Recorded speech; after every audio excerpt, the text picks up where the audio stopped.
বড়লোকেরা যখন বর্ষাকালে ইলিশ পকোড়া ভেটকি পাতুরি খেতে ব্যস্ত, তখন আমাদের মতো গরিবের ঘরে থালা বাটি বাসন এই সব ঘরের মেঝেতে পাততে পাততে আমরা ব্যস্ত।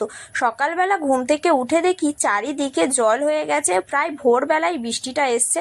দেখতে পাচ্ছ এখানে আমি রান্না করি আর সেখানে একদম উপর থেকে মানে কি বলবো, কুলকুল করে প্লাস্টিক ফুটো হয়ে জল পড়ছে। আমি উঠে দেখা মাত্রই বালতিটা বসিয়ে দিলাম, যদি জলটা একটু কমে, মানে জলটা একটু না চারিদিকে ছড়িয়ে পড়ে। আর দেখো জল পড়ে অলরেডি কি অবস্থা হয়ে গেছে আমার।